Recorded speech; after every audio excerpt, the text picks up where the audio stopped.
Right now, in the tip of your finger, something is happening that breaks every rule you think you understand. You are made of atoms, and each atom is almost completely empty. Yet you don't fall through your chair. Inside that emptiness, particles vanish and reappear. Ghosts pass through walls, and time itself blurs at the edges. We're going on a journey into a single atom, where electrons live as fog, where antimatter hides in plain sight, and where the universe whispers its strangest secret. If this fascinates you, hit like and subscribe. Now, breathe slowly. We begin. Look down at your hand. It feels solid, heavy, real. You can press it against your leg and feel pressure, warmth, the firmness of skin meeting skin. Every part of you screams that you are made of something dense, something that occupies space and resists being moved. Now consider this. If you took every single atom in your body and removed all the empty space between the nucleus and the electrons, you would shrink, not by a little. The entire human race, every man, woman, and child alive today, could fit inside the volume of a single sugar cube. 8 billion people. One sugar cube. That fact alone should stop you. But it gets stranger. The atom is the basic building block of everything you've ever seen, touched, eaten, or loved. Your bones, the screen in front of you, the air you're pulling into your lungs right now, all of it, atoms. And inside each one of those atoms, almost nothing exists. The ratio is so extreme it doesn't fit inside human imagination. Imagine a tiny grain of rice, sitting alone at the very center of a massive sports stadium. The grain is the nucleus where almost all the atom's mass lives. The rest of the stadium, all the way up to the highest seat, is the space the electrons drift through. Empty, vast, quiet. And yet, your hand does not pass through the table. The floor holds you up. A hammer breaks a stone. How can something that is mostly nothing behave like something so solid? The answer is one of the deepest secrets in physics, and it is hiding in your own fingertips. What you experience as solid is not material at all. It is force, electromagnetic force. The electrons swirling around the outside of every atom in your body push violently against the electrons in every atom of every surface you've ever touched. Push back, push against, never actually meet. You have never, not once in your entire life, truly touched another human being. You have only ever felt the resistance of fields that refuse to overlap. Think about that the next time you hold someone's hand. This is the first secret hiding inside every atom you touch. The illusion of solidness, the trick your senses play on you every second of every day. And it is the smallest, most ordinary part of what's coming, because the empty space inside the atom is not really empty. Scientists once thought it was. They imagined a clean little vacuum, a quiet sphere where electrons buzzed around a heavy core. That picture is wrong, wildly wrong. The space inside an atom is alive, it crackles with energy. Particles flicker into existence and vanish again before any instrument can catch them. Forces twist and tangle through it like invisible threads. Time and probability mix together in ways that make our daily logic completely useless. Every breath you take pulls trillions of these tiny universes into your lungs. Every glance at the sun sends them splashing across your eyes. You are not a person standing in a world made of stuff. You are a cloud of mostly empty atoms, held together by forces you cannot see, dancing in patterns no human mind can fully picture. And the deeper we look, the weirder it gets, because the next layer down might not even be made of particles at all. Picture the largest stadium you've ever seen, 80,000 seats, massive concrete walls, the kind of place that holds entire crowds for football games and concerts. Now picture yourself standing at the very top row, looking all the way down at the field. In the exact center of that field, place a single grain of rice.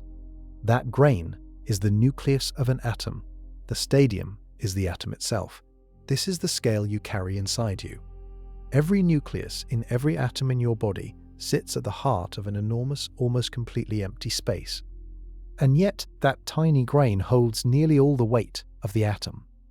99.9% of the mass. The whole reason the atom feels heavy at all is packed into that one ridiculous speck.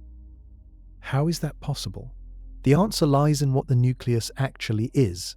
The nucleus is a tight cluster of protons and neutrons, jammed together so tightly they can barely move. They are squeezed by a force called the strong nuclear force, which is the most powerful force in the known universe. It only works at distances smaller than a single proton, but within that range it is unstoppable. It takes the protons, which actually repel each other because they share the same positive charge, and crushes them into one stable ball anyway.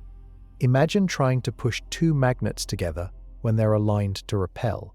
Now imagine a force so strong it doesn't just press them together, it welds them. That is the strong force at work, and it is the reason atoms exist at all. But here is the part that gets stranger.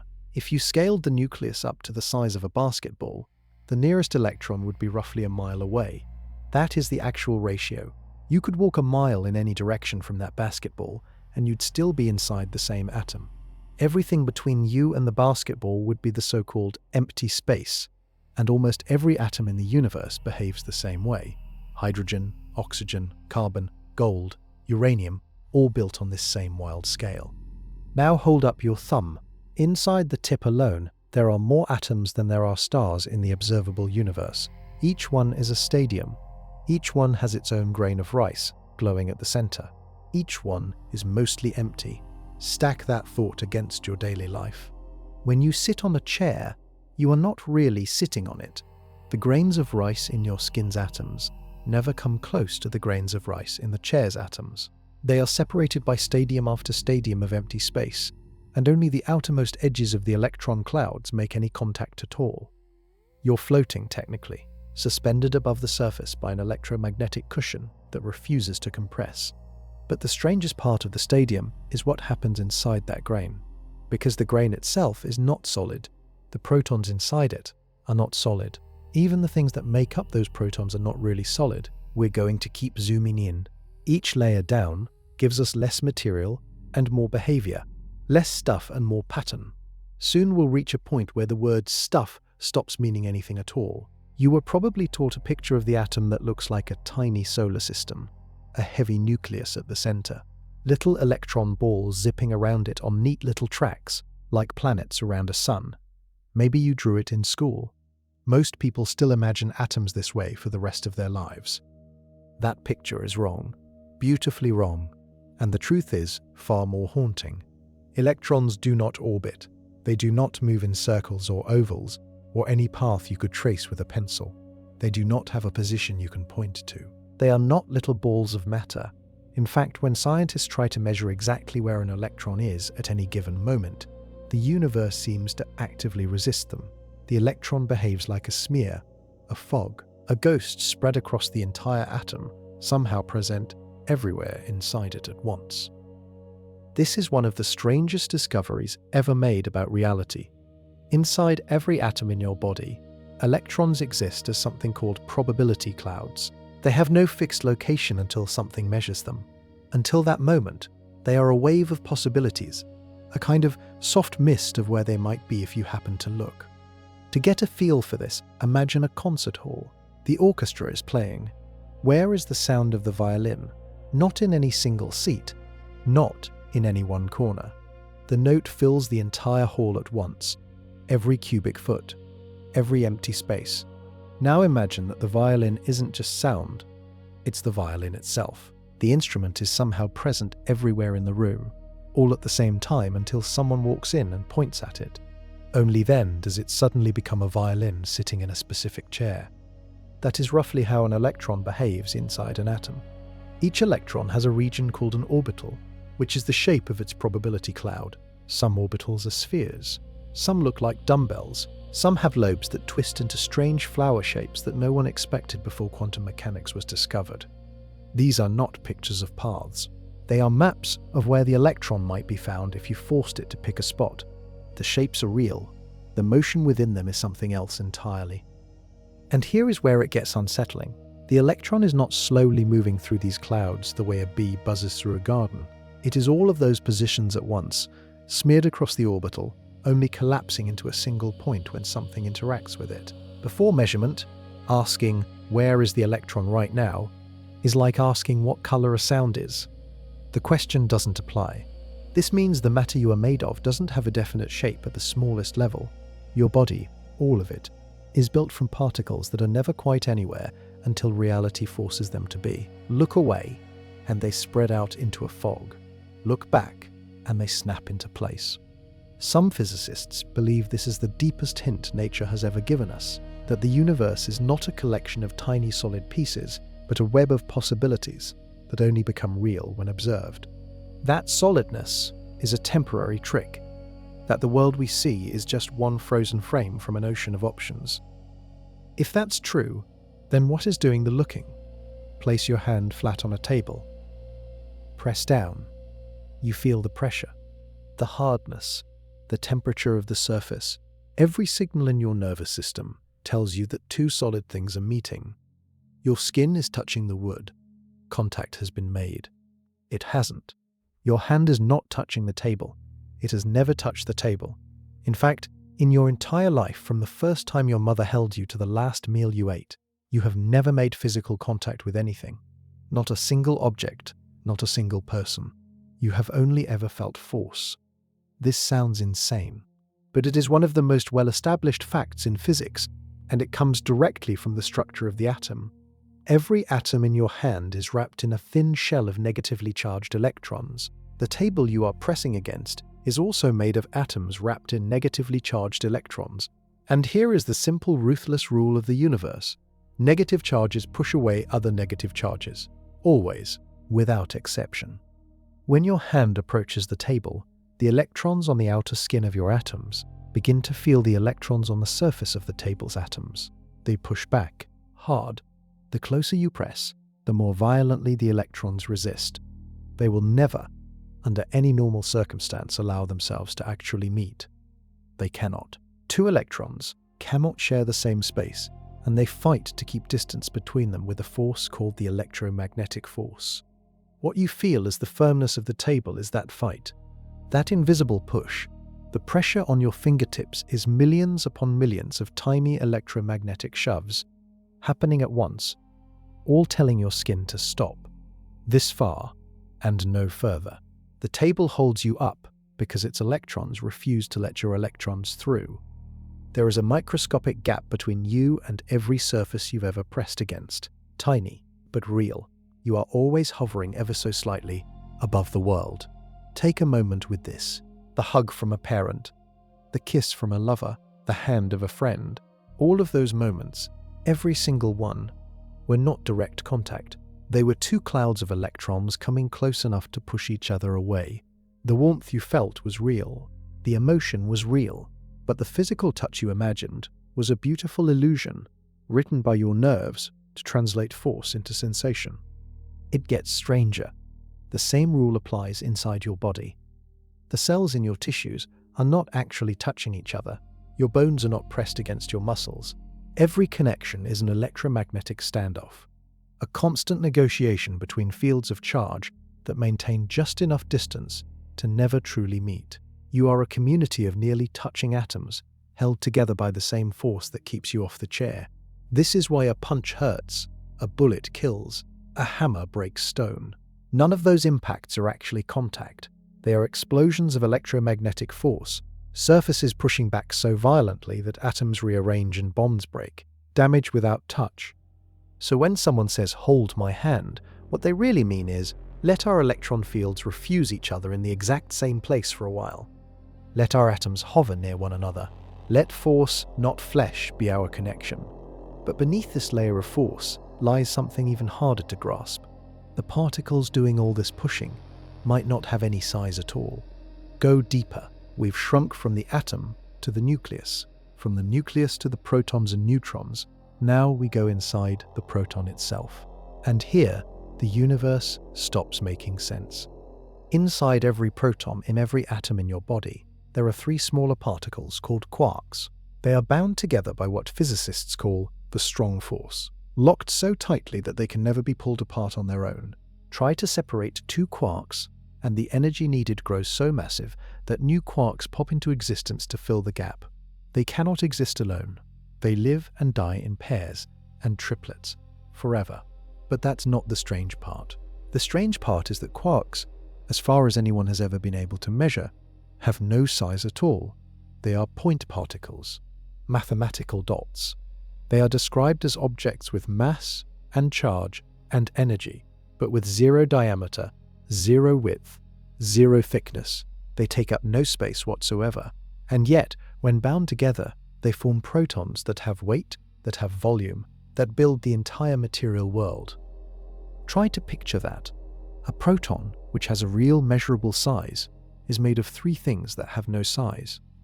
It is like saying that a brick wall is built from bricks that don't exist, yet the wall is real. The math works. The experiments confirm it. But the human mind has nothing to compare it to. This is not a flaw in our equipment. We have smashed particles together at speeds close to the speed of light, in machines miles long, looking for some inner structure inside quarks. Nothing. They appear to be the bottom of the staircase, as deep as matter goes, and they are nothing more than abstract points of energy. So what holds them apart? What gives the proton its size? The answer is force and motion, and a kind of trapped energy that physicists call the gluon field. Inside the proton, 3-point light quarks zip around at incredible speeds, exchanging particles called gluons that bind them together. The gluons themselves carry energy, a massive amount of it. So much, in fact, that almost all the weight of the proton comes from the energy of these binding fields, not from the quarks themselves. This is the secret of your weight. When you step on a scale, the number you see is not the weight of solid stuff, it is mostly the weight of energy. The strong force churning inside every proton in every atom in your body accounts for around 99% of your mass. You are not heavy because you are full of matter. You are heavy because you are full of energy, locked inside tiny invisible cages. Albert Einstein's famous equation said it long ago: energy and mass are the same thing, just dressed differently. You are walking proof of it. Every pound of you is mostly fields, mostly motion, mostly the trembling of something that has no shape. It gets weirder still, because the gluons that hold the quarks together can also turn into pairs of quarks themselves, briefly, before vanishing again. So inside every proton, there is a constant storm of particles flickering in and out of existence. The proton is not three quarks sitting still. It is a boiling sea, a chaos of appearance and disappearance, a thunderstorm in a place too small to imagine. And that storm has a name: the strong force. The most powerful force in the known universe lives inside you. It is hundreds of trillions of times stronger than gravity. It is the only thing keeping the protons in your body from flying apart and turning your flesh into a spray of charged particles. Yet, you have probably never heard its full story. This is the strong nuclear force, and it is unlike anything in the everyday world. To understand why it has to exist, start with a problem. Inside the nucleus, protons sit jammed together. Protons all carry positive electric charge, and same charges repel each other with enormous force at such close range. By every rule of basic physics, that nucleus should explode. It should rip itself apart in a fraction of a second, scattering particles in every direction. Atoms should not be possible. And yet, here you are, built from atoms, reading words made of atoms, surrounded by them. Something is holding those repelling protons in place, something stronger than the repulsion, something that does not show up in our daily experience at all, because it only works at distances smaller than a single proton. That something is the strong force, and it behaves nothing like gravity, magnetism, or electricity. Most forces in the universe get weaker as distance grows. Pull two magnets apart, and the pull fades. Walk away from the Earth, and gravity loosens. The strong force does the opposite at very short ranges. The further you try to pull two quarks apart, the stronger the force becomes. It is like a stretched rubber band that gets harder to pull the more you stretch it. Eventually, the energy in the band becomes so vast that it snaps, and the snap creates new particles out of pure energy. This is why no quark has ever been seen alone. Try to free one, and you only end up with more quarks. The strong force makes loneliness physically impossible at this scale. Now imagine what that means for your body. Inside each of the protons humming in your atoms, this furious force is at work. Trillions of times every second, in trillions of nuclei, the strong force is gripping particles together with a power that defies imagination. If gravity is a whisper between planets, the strong force is a scream between quarks. It is the unsung hero of your existence, and it has a stranger property still. The strong force is carried by particles called gluons. Unlike most messenger particles, gluons can interact with each other. Photons of light can pass through one another without much trouble. Gluons cannot. They tangle, they braid, they knot themselves into self-reinforcing webs. It is as if the glue holding the universe together can also stick to itself, creating ever more layers of connection inside every nucleus. This self-reinforcing tangle is one reason physicists struggle to fully describe what is happening inside a proton. The math becomes monstrous. The behavior is too rich. Computer simulations the size of skyscrapers run for months just to model a single proton's interior with any accuracy. When you look at the back of your hand, you are looking at a surface held in place by this hidden roar. Every wrinkle, every freckle, every cell, all built on a force you will never see and never feel directly. It saves your life from collapse 1 billion times every second.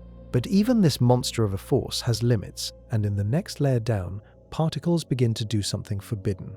Imagine throwing a tennis ball at a brick wall, expecting it to bounce. Most of the time it does. But once in a while the ball just passes through the wall, untouched, and lands on the other side. No hole, no damage.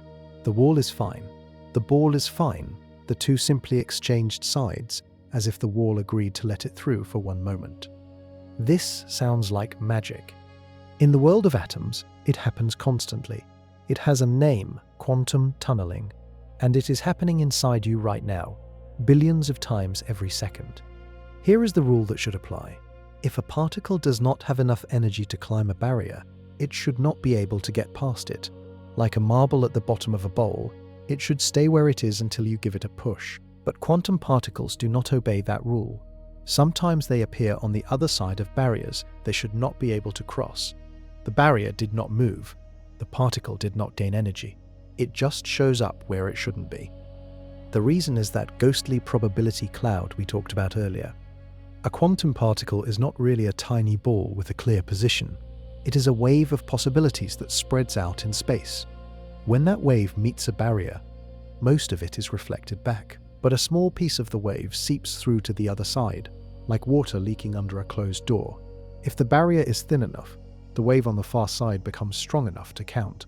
The particle has some chance of being detected over there, and once in a while, it is. This is not some rare laboratory trick. Quantum tunneling powers the sun. The protons inside the sun's core do not actually have enough energy to fuse together by classical rules. They should bounce off each other forever, but because they tunnel, a small fraction of them slip through the barrier of repulsion and stick. That sticking releases energy. That energy is sunlight. The reason you have ever felt warmth on your skin from the sun is because particles deep inside that giant ball of hydrogen are walking through walls. It happens in your body too. Certain enzymes in your cells use quantum tunneling to move electrons around faster than chemistry alone would allow. Some scientists believe even your sense of smell might rely on it, because molecules trigger receptors by passing electrons across tiny gaps in ways no classical model fully explains. Your eyes catch single photons that may tunnel through cell walls before they trigger a signal to your brain. You are, in a real sense, a creature that depends on things passing through walls. This is the strange honesty of the quantum world. Walls are not absolute. Barriers are statistical. Every solid surface in your house, given enough time and the right circumstances, has a tiny chance of letting particles through. The reason you do not pass through your floor is that the chance of every single atom in your body tunneling through every atom of the floor at the same exact instant is astronomically small, possible, but practically zero. You would have to wait many universes for it to happen. Still, the door is technically open. Reality has a backstage pass that classical physics cannot revoke. But quantum tunneling is only one of the eerie tricks happening inside an atom. The empty space between particles is anything but empty. The space inside an atom is supposed to be the calmest place in the universe. A vacuum. Nothing moving, nothing happening, just emptiness between the nucleus and the electron cloud. For a long time, that is what physicists believed. They were spectacularly wrong. The empty space inside an atom is the most violent, restless, churning environment in nature. It is constantly producing particles that exist for a flicker, then vanish back into nothingness. They are called virtual particles. They are not metaphors. They are not mathematical fictions. They are real enough to push real objects, bend real light, and change the energies of real atoms. And they are inside you, right now, by the trillions of trillions, blinking in and out faster than any clock can measure. How does this happen? The answer comes from a strange rule of quantum mechanics. The universe does not allow truly perfect emptiness.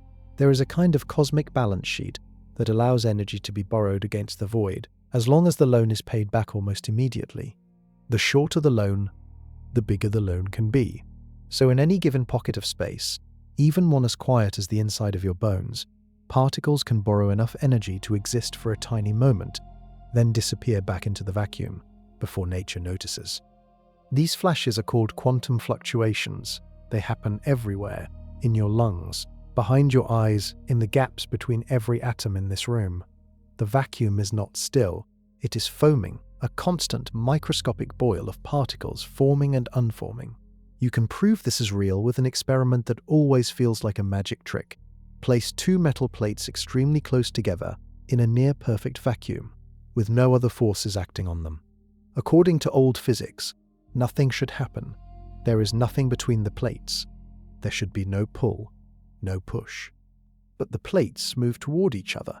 Slowly, steadily, they are pulled together by a tiny force. This is called the Casimir effect. The reason is that the gap between the plates is too small for some virtual particles to pop into existence, while the space outside the plates can fit them all. The crowding of particles outside the plates is greater than between them. The pressure imbalance shoves the plates inward. You can measure it. You can repeat it. Empty space pushes solid metal because it is full of things that should not be there. This means the inside of every atom is a place where particles are being constantly born and destroyed from no apparent source. The numbers are dizzying. In a single cubic centimeter of vacuum, the energy of these fluctuations is so enormous that some calculations suggest it should crush the entire universe under its weight. It does not. The reason is one of the biggest mysteries in modern physics. But the deeper point is this: the space you call empty is anything but. Every breath you take is moving you through a sea of phantom particles.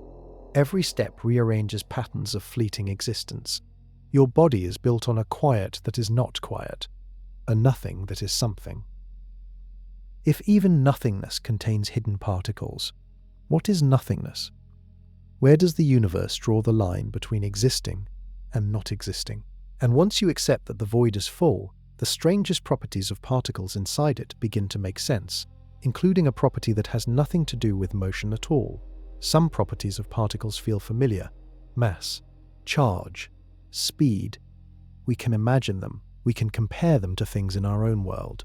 But there is one property that every particle inside every atom carries, and it is so strange that physicists pick the most misleading possible name for it: spin. The word makes you think of a top, or a planet, or a wheel, something turning around an axis. That is not what spin is. An electron does not actually rotate. It does not have a surface to rotate on, since it has no size. And yet every electron in your body has a spin. So does every proton, every neutron, every quark. The number is exact. It does not change. Half a unit of something. Always. Spin is a kind of intrinsic angular property that has no everyday equivalent. It influences how particles interact with magnetic fields. It determines whether two particles can share the same space or must keep apart. It even decides what kind of matter can exist at all. But it is not a rotation. There is no ball turning. The spinning is a number, a property baked into the particle from the moment it formed. To make this stranger, an electron has to be turned all the way around twice before it looks the same to the universe. Most things in our world go back to their starting point after one full turn. A coffee mug rotated 360 degrees is the same coffee mug, but an electron is not. Rotate it 360 degrees, and something about its quantum identity is flipped, like a sign change in a math equation. Only after 720 degrees of rotation does it return to its original state. The world it inhabits is geometrically not our world. This is not an opinion or a metaphor. It has been measured. It is responsible for some of the most important technologies in your daily life. The hard drive that once stored data on a computer relied on spin. The MRI machine that scans bodies in hospitals relies on spin. The chemistry that holds molecules together depends on it. Even the magnets stuck to your refrigerator only stick because trillions of electrons have aligned their spin properties in the same direction inside the metal. Spin also splits the universe into two great families of particles. Things that have whole number spin, like photons of light, can pile on top of each other endlessly. Many photons can occupy the same state. That is why a laser beam can be so bright, so concentrated, so coherent. Photons love crowds, but things with half-number spin, like electrons, cannot do that. They refuse to share. Two electrons in the same atom cannot have the same spin and be in the same place at the same time. This refusal, this stubbornness, is the reason matter has volume, the reason chairs are solid, the reason your body has shape. Without electron spin and its rules, every atom in the universe would collapse onto itself. Every star would fall inward and vanish. The structure of solid matter is held up not by stuff, but by a property no one can really picture, possessed by particles too small to see, expressed in a number that never changes. Your hand, the chair, the table, all of them stand because of spin, and spin is just one of the ways particles refuse to obey the world we think we live in. The next refusal is even harder to swallow. In the early years of the 20th century, scientists thought they had matter figured out. Light was a wave. Electrons and atoms were particles. Waves did wavy things, like spread out and overlap and create ripples. Particles did particle things, like sit in places and bump into each other. Each had its own behavior. Each followed its own rules. Reality was orderly. Then someone shot electrons through two narrow slits. The experiment is simple to describe. Take a wall with two thin parallel openings cut into it. Behind that wall, place a screen that lights up wherever a particle hits it. Now fire electrons at the wall, one at a time, as if they were tiny bullets. Each electron should pass through one of the two slits, like a marble rolling through a doorway, and hit the screen behind. Over many electrons, you should get two bright lines on the screen, one behind each slit. That is what particles would do. That is not what happens. Instead, the screen lights up in a series of bands: bright stripe, dark stripe, bright stripe. This is the pattern that waves make when they pass through two openings and overlap on the other side. The crests of the waves add up where they meet and cancel where they collide head-on. It is the unmistakable signature of an interfering wave. But the electrons were fired one at a time. Each electron should have gone through one slit or the other. There was no second electron for it to interfere with. And yet the pattern still formed, slowly, electron by electron, over thousands of shots. Each individual electron somehow knew about both slits. Each one was, in some sense, going through both at once. The only explanation is that the electron is not just a particle, it is also a wave. When no one is watching it, it spreads out, passes through both slits at the same time, and interferes with itself on the other side. It only chooses a single position when it strikes the screen, and is forced to be there. It gets worse. If you set up a detector to watch which slit the electron actually goes through, the wave behavior collapses. The bands disappear. You get the two simple lines you expected from particles. Just by looking, you change what the electron does. Stop watching, and it returns to being a wave. Start watching, and it becomes a particle. This is wave-particle duality, and it applies to everything inside an atom: electrons, protons, even whole atoms, even small molecules. The rule is simple and disturbing. When you are not measuring them, they spread out and behave like waves. When you measure them, they snap into being particles. Reality bends based on whether anyone is checking. You are made of these things. Every electron in every atom in your body has this dual nature. They are particles when measured, waves when ignored. Your existence is built on objects that depend, in some deep sense, on the act of observation to settle into being something definite. This is not a philosopher's daydream. It is daily reality at the scale of the atom, and the experiments confirm it again and again. The particles inside you live in a world where being seen and being still are different things. But if particles can be waves and waves can be particles, how can anyone ever measure them properly? The answer is that no one can. Not even nature. Imagine trying to take a perfect photograph of a hummingbird in flight. You want to capture two things at once: where it is and how fast it is moving. To know where it is exactly, you need a sharp frozen image taken with an extremely fast shutter. But a frozen image cannot tell you how fast the bird was moving. To know the speed, you need a long exposure where the bird leaves a streak. Now you know how fast, but the streak is blurred and you no longer know exactly where the bird was. In our world, this is just a problem of cameras. With better technology, you could get both. In the world of the atom, this trade-off is built into the universe itself. There is no way around it. Ever. This is the Heisenberg uncertainty principle, and it is one of the deepest laws of nature. It states that certain pairs of properties about a particle cannot both be known precisely at the same time. The most famous pair is position and momentum, which is the particle's location and its motion. The more accurately you measure where a particle is, the less you can know about how fast it is moving. The more accurately you measure its motion, the fuzzier its position becomes. This is not a flaw in instruments, it is a flaw, or perhaps a feature, of reality. Many people first hear this and assume it is a measurement problem, as if our tools simply disturb the particle when we look at it. That is part of the story, but not the heart of it. The deeper truth is that, before any measurement, the particle does not have a definite position and a definite motion at the same time. The pair does not exist together. Reality, at the smallest scale, refuses to commit to both at once. This means the inside of every atom in your body is permanently fuzzy. The electrons within you cannot know exactly where they are and how they are moving simultaneously. The universe simply will not allow the bookkeeping, and this fuzziness is what gives atoms their size. If electrons could be pinned to exact locations with exact motions, they would crash into the nucleus immediately, since the electric attraction between them and the protons is enormous.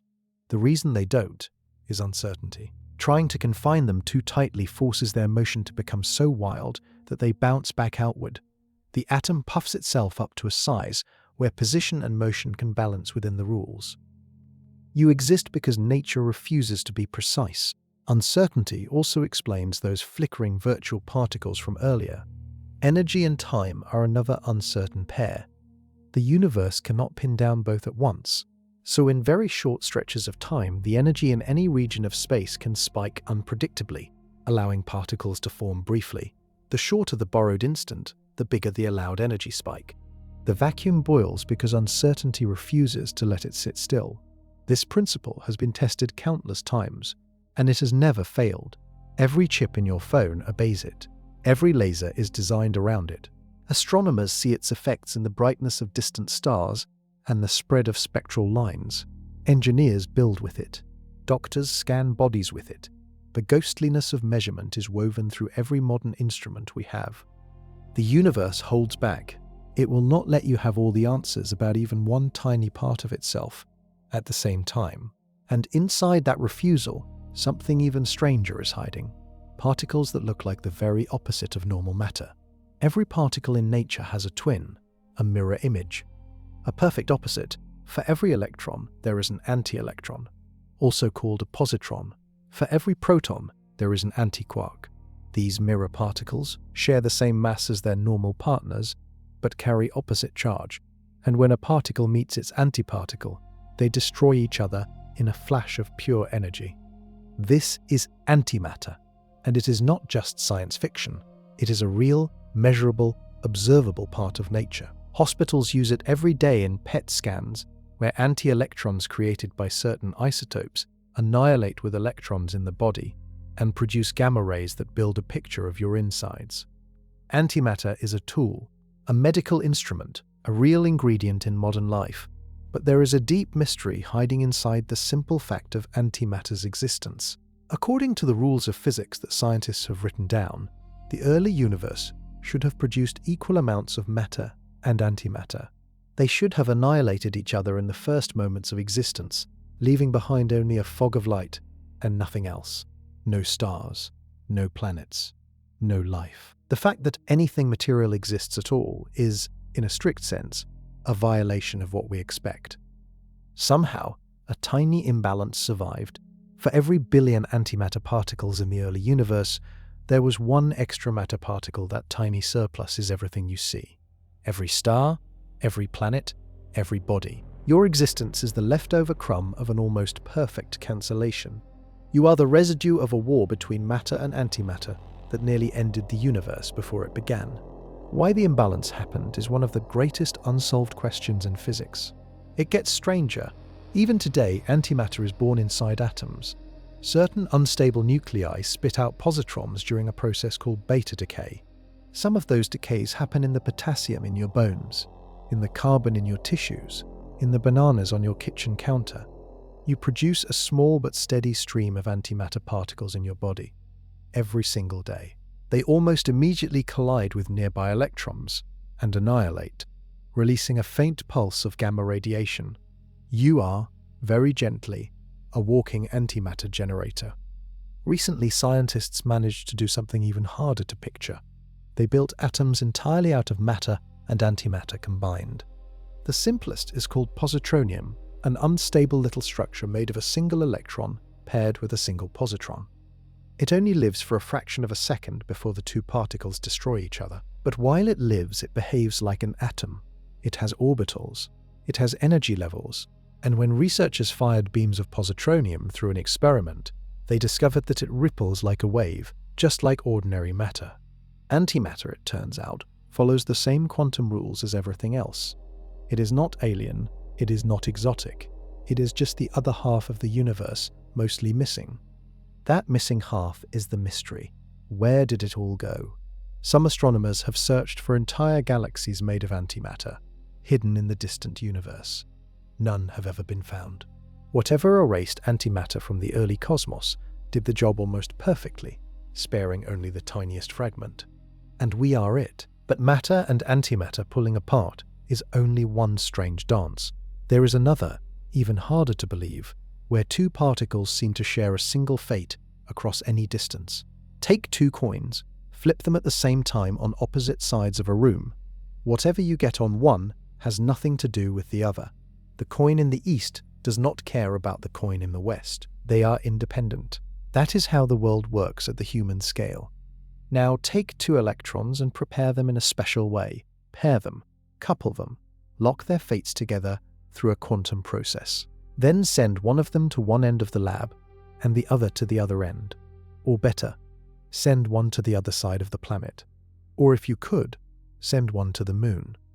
The two electrons are now linked. Whatever happens to one happens in some sense to the other. This is quantum entanglement, and it might be the strangest verified fact in all of science. Here is how it shows up. Once two particles are entangled, certain properties they carry, like spin, are no longer independent.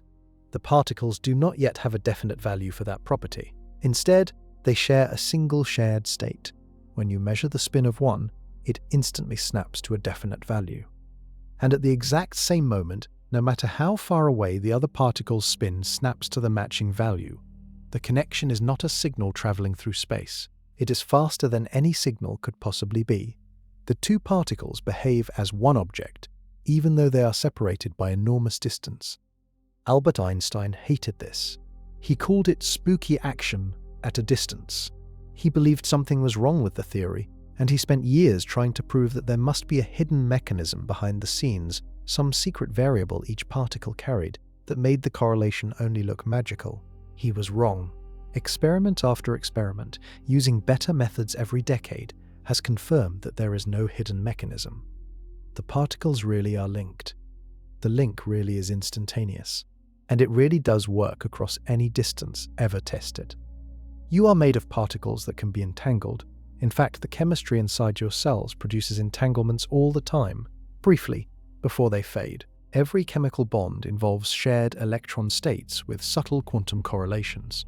Some scientists believe that certain biological processes, like photosynthesis in plants, and possibly even the workings of the brain, may rely on fragile entanglement-like effects to operate efficiently. In recent years, physicists have entangled atoms across rooms, across cities, and from satellites to ground stations on opposite sides of the planet. They have entangled pairs of moving atoms with mass, not just photons of light, proving the effect is not limited to massless particles.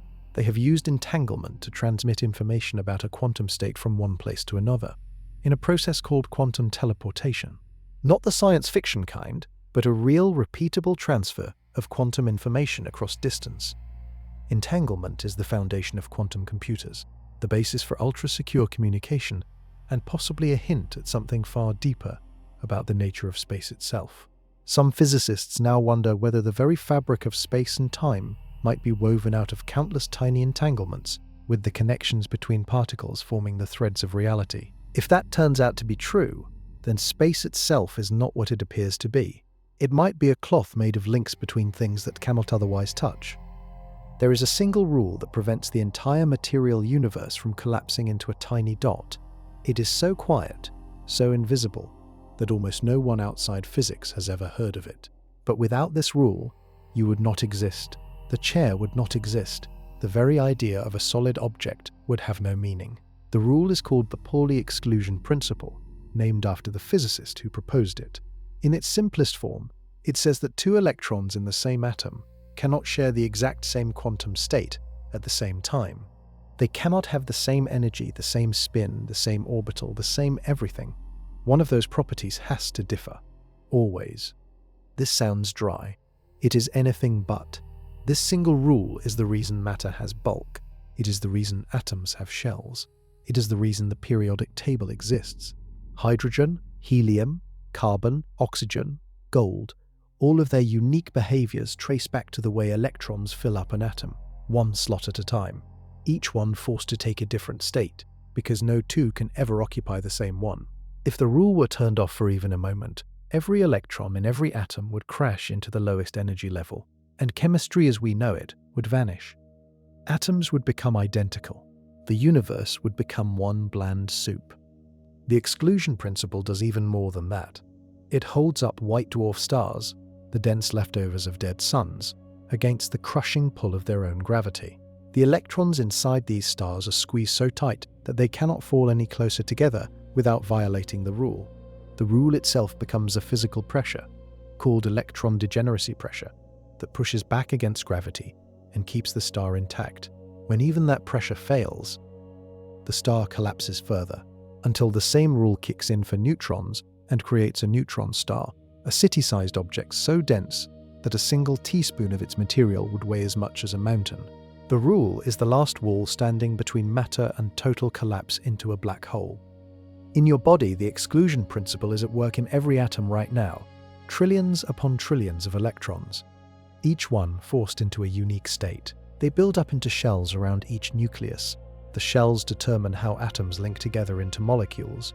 The molecules build up into cells. The cells build up into you. The pressure that prevents your atoms from collapsing into the tiny grains of rice at their cores is the same pressure that holds up dead stars. Your body is, in a sense, a soft, slow version of the same physics.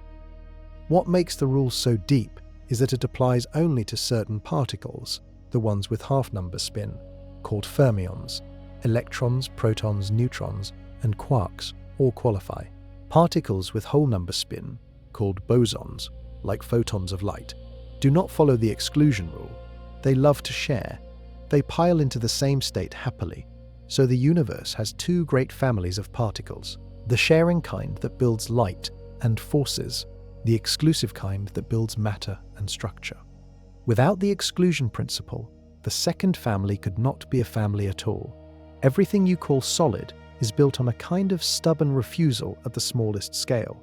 But for every rule of refusal, there is a rule of surrender, and when atoms surrender to each other, something unbelievable happens.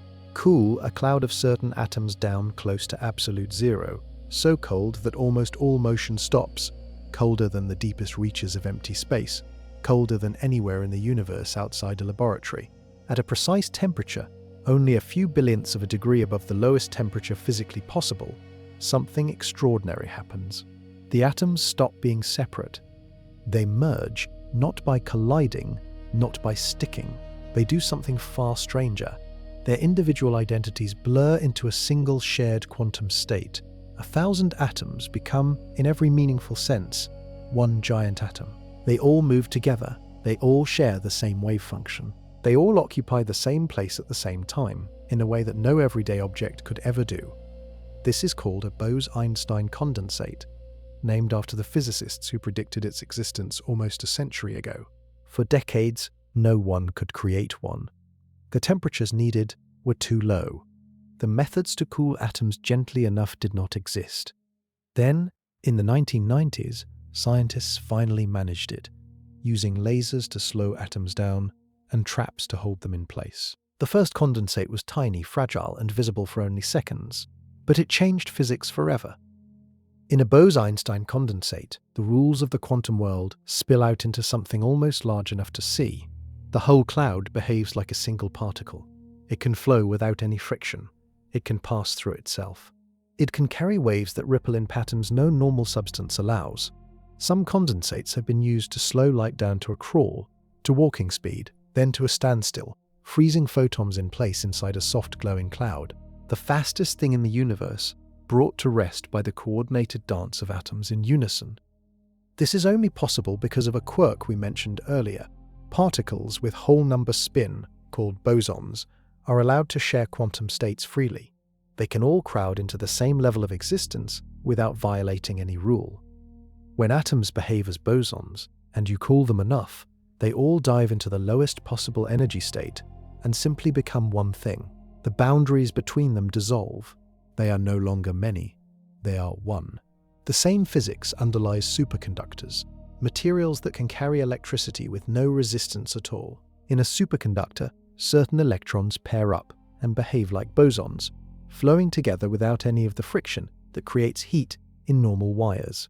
Magnetic resonance imaging machines, particle accelerators, and emerging quantum computers all rely on superconducting components. The trick is the same: particles surrendering individuality, becoming a single coordinated whole. Some scientists wonder whether the universe itself might have once been in such a unified state in the very first moments after the Big Bang, a single quantum object, before space and time had cooled enough to let separate particles emerge. If true, then everything that exists is a kind of fragment of an earlier oneness, broken apart by the cooling of the cosmos. What this means for the atoms in your body is striking. The same particles that build you are capable, under the right conditions, of merging into a single shared identity. You are made of the kind of stuff that, given enough cold and enough patience, could blur into one collective whole. But matter is not just held up by rules of refusal and merger. Something else, far more mysterious, gives every particle its weight in the first place. For most of human history, mass was simply a fact. Things were heavy because they were heavy. Some materials were denser than others. Some objects pulled harder on a scale. Why? Because they had more stuff in them. End of story. Then physicists began to ask a deeper question. Why does any particle have mass at all? Why is an electron heavier than a photon, which has no mass at all? Why is a proton heavier than an electron? Why does anything weigh anything? The question seemed almost childish at first, and the answer, when it finally came, turned out to be one of the strangest discoveries in modern science. The answer is that the entire universe is filled with an invisible field, not a thing, not a substance, a field, like an ocean that fills all of space, covering every cubic foot of it, including the inside of every atom in your body. This is the Higgs field, named after one of the physicists who predicted its existence. As particles travel through it, they interact with it, and the interaction makes them slow down. That slowing is mass. Here is one way to picture it. Imagine a quiet party with a famous celebrity walking across the room. People rush toward them, crowding around, slowing their movement. The celebrity is harder to push because of the crowd that gathers around them. Now imagine someone unknown walking through the same room. Nobody pays attention. They glide easily across. Both people are walking through the same space, but only one is dragged on by the crowd. The Higgs field is the crowd. Some particles, like electrons, attract it strongly and gather a lot of mass. Others, like photons, ignore it completely and travel through it at the speed of light. The amount of mass each kind of particle has is determined by how much it interacts with the field. A particle that interacts twice as strongly is twice as heavy. This is not a metaphor anymore. In 2012, Scientists at a giant particle collider in Europe finally detected the Higgs boson, the particle associated with this field. Its discovery confirmed that the field is real, that it fills all of space, and that it really does play this role. The detection won a Nobel Prize, and it changed how we think about reality at the deepest level. Take a moment to feel what this means. The reason you have weight is not that you are full of small, heavy pieces. The reason you have weight is that the universe is full of an invisible something that drags on every particle inside you. The number you see on a scale is partly the result of trillions of tiny tugs against an unseen ocean. Without the field, every particle in your body would zip away at the speed of light, weightless, formless. There would be no atoms, no molecules, no structure of any kind. It gets stranger. Some calculations suggest that the value of the Higgs field could have been different in the early universe. Different mass scales, different chemistry, different physics. The fact that it settled into the precise value it has, allowing stable atoms and biology to exist, is one of the great fine-tunings of nature. Nudge the field a little, and life is impossible. You owe your weight, your shape, and your existence to a field you have never seen. And while it tugs on every particle in your body, other particles are passing through you so easily they barely notice you exist at all. While you have been reading these words, something extraordinary has happened. About 100 trillion of them have passed through your body, through your skull, through your heart, through every organ, every bone, every cell. They came mostly from the sun, with a smaller share from distant exploding stars and the deep core of the Earth. They felt nothing. They left no trace. You felt nothing in return. These are neutrinos, and they are some of the most ghost-like particles that exist. Neutrinos are tiny, almost weightless. They have no electric charge. They almost never interact with anything. Out of the trillions that hit you every second, only a handful in your entire lifetime will actually bump into a single atom in your body. The rest sail through as if you were not there.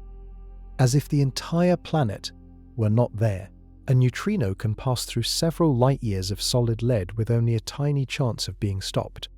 They are the closest thing nature has to true ghosts. And yet, they exist by the unimaginable trillion.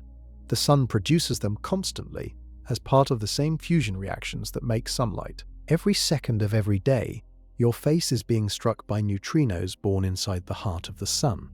8 minutes earlier, even at night they are passing through you, only now they have come up from the ground having travelled all the way through the planet, without being slowed at all.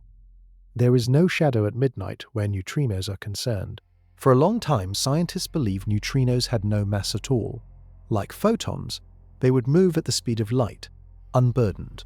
Then, in a series of careful experiments, physicists discovered something startling.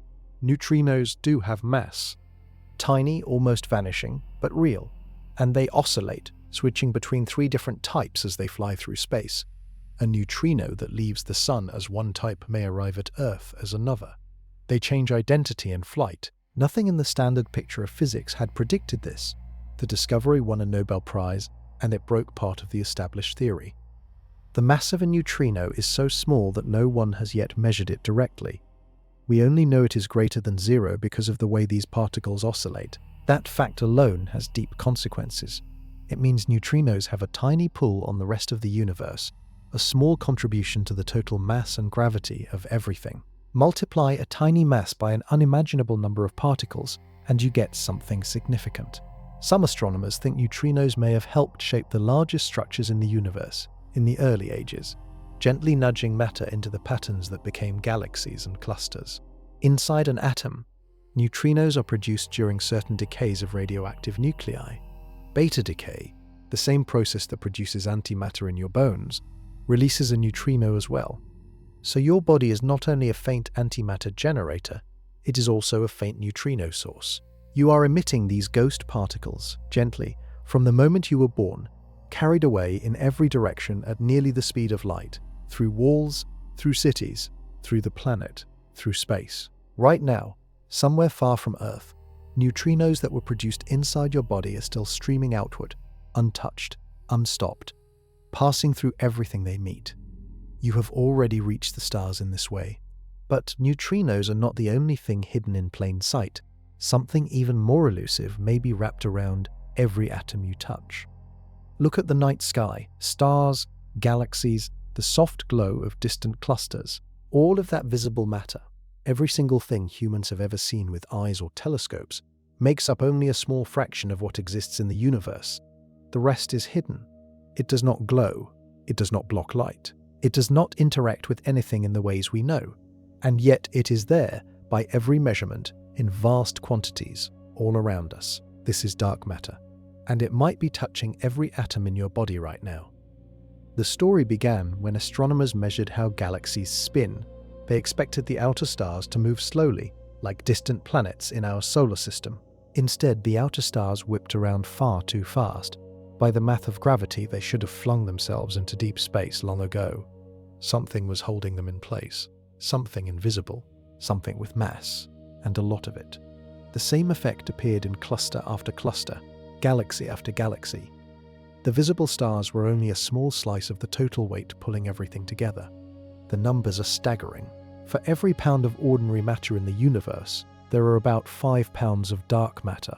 The stuff you cannot see vastly outweighs the stuff you can.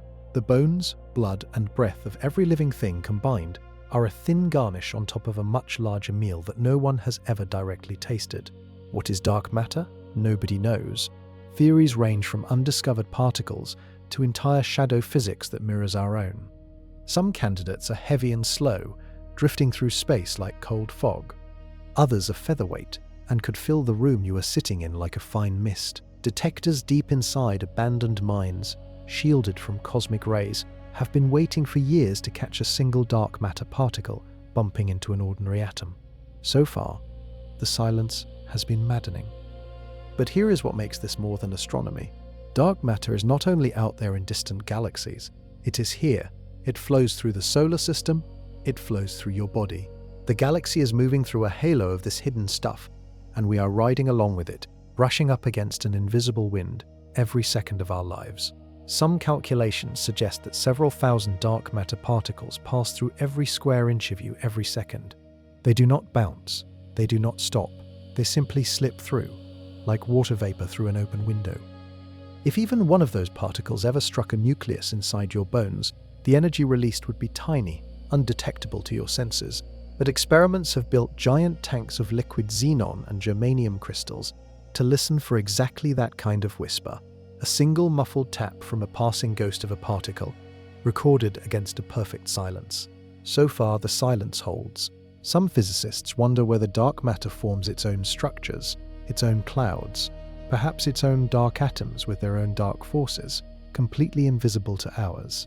There may be entire dark galaxies overlapping ours, sharing the same space, never noticing us, worlds upon worlds, separated by physics rather than distance. If that turns out to be true, then every atom you call solid is sitting in a sea of unseen company.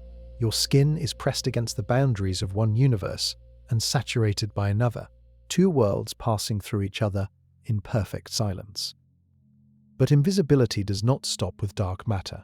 Even the empty space inside an atom carries a hidden energy that should not exist. If you took a perfect vacuum, the cleanest possible space anywhere in the universe, and tried to drain it of energy, you would fail. There is a floor below which the universe simply will not let you go. A baseline, a hum, a low note that plays in every cubic inch of nothing, forever. No matter how cold, no matter how empty, the floor remains. This is zero-point energy, and it is the strangest thing about emptiness. Quantum mechanics says that no particle can ever truly stop moving, even at the lowest possible temperature, a temperature that physicists call absolute zero. Particles still jiggle and quiver. They have to. The uncertainty principle from earlier means that no particle can have both a fully fixed position and a fully fixed motion at the same time. So even when you cool things down as far as nature allows, a residual jitter remains, a leftover trembling, a motion that no cooling can ever erase. The same idea applies to fields throughout space. The empty pockets between atoms in your body are not silent. They are filled with subtle vibrations, tiny ripples in the underlying fields of nature that cannot be turned off. When you total up all that residual activity, even in the smallest patch of space, The energy adds up to a real number, a flaw of existence. In small stretches, this energy is trivial. A pinhead of vacuum carries a vanishingly small amount of zero-point energy. But scale it up to the entire universe, and the question becomes monstrous. If you take quantum theory at face value and add up the energy contributions of all possible fluctuations, you get a number so vast that it should crush the universe under its own weight. The cosmos should have collapsed instantly or expanded into nothingness in a fraction of a second after it was born. It did not. Something in the actual universe has nearly cancelled out this enormous predicted energy, but not quite. A small leftover remains, and that leftover may be what astronomers now call dark energy, the mysterious push that is causing the universe to expand faster and faster as it ages. If true, then the same vacuum that boils inside every atom in your body is also what is stretching the very fabric of space. The mismatch between the predicted vacuum energy and the observed value is the worst prediction in the history of physics. It is off by a number so large that the digits would fill page after page. No theory has yet been able to explain why the cancellation is so nearly perfect, yet not perfect at all. Whatever is holding back the energy of nothingness is a deeper rule that humans have not yet discovered. What this means for you is humbling. Inside your body, in every gap between every atom, a faint but real energy hums. The vacuum is not empty. The vacuum is alive. It is shaking, fizzing, holding back something far more violent than itself. You are made of clouds of electrons and grains of nuclei, suspended in a sea that quivers with the residual breath of creation. Some engineers and dreamers have wondered whether this energy could ever be tapped, whether the boil of the vacuum could be drained for power. So far, every serious attempt has failed. The energy is real, but it is the floor of existence, and you cannot pull a floor down without bringing the whole house with it. But for the floor to even hold up your atoms, electrons must obey one of the strangest survival rules in nature. Here is a puzzle that haunted physicists for decades. The nucleus of every atom carries a positive charge. The electrons swirling around it carry a negative charge. Opposite charges attract. The pull between them is enormous at such a tiny scale. By every classical rule, the electrons should be drawn straight into the nucleus, crash into it, and vanish. Yet they do not. Every electron in every atom in the universe sits in a stable cloud around its nucleus, refusing to fall in. Atoms have been around for 14 billion years, and not one electron has ever taken the dive on its own. Why? This is one of the deepest puzzles in early atomic physics, and it nearly broke the minds of the scientists who first faced it. In a classical model, where electrons orbit like little planets, the math is brutal. A charged particle moving in a curved path is supposed to radiate energy. As it loses energy, its orbit shrinks. The math predicts that an electron should spiral into the nucleus in less than a billionth of a second. Atoms should be impossible. Matter should not exist. The fact that you are reading this is proof that classical physics is incomplete. Something else is going on inside the atom. Something that prevents the spiral. Something that holds the electron back from a collapse it should have suffered long ago. The answer, again, is the uncertainty principle. To fall into the nucleus, an electron would need to have an exact position right at the center, and a very small range of motion. But quantum rules forbid that combination. Pin an electron's position too tightly, and its motion becomes wildly uncertain, swinging through enormous values of speed and direction. The closer you try to confine it, the more violently it bounces around. There is a sweet spot, a balance, where the cost of being too close to the nucleus outweighs the pull of attraction. The electron settles into a cloud of probability, hovering at a distance set by the rules of quantum geometry. It cannot fall further. The universe will not allow it. That sweet spot is what gives every atom its size. Hydrogen is the smallest because its single electron settles closest to the nucleus. Heavier atoms have more electrons packed into more shells, each one finding its own balance with the rules. The whole structure of matter, all the volumes and shapes, all the chemistry, all the biology, depends on this stalemate between attraction and uncertainty. Think of an electron not as a planet, but as a wave that has to fit inside a drum. The drum is the region of space around the nucleus. Only certain wave patterns can fit cleanly inside the drum. Each pattern has a fixed energy. Each pattern is what we call an orbital. The electron does not gradually spiral. It can only move from one allowed pattern to another, jumping in fixed steps. Between patterns, it does not exist in the usual sense. Reality offers no smooth path inward. The electron has to pick a state, and the states are quantized. When an electron does jump from a higher state to a lower one, it releases a photon of light with exactly the right amount of energy to match the difference between the two states. That is why atoms emit light at very specific colors, the fingerprint of every element in the universe, the colors stars shine at, the glow of a neon sign, all come from these jumps.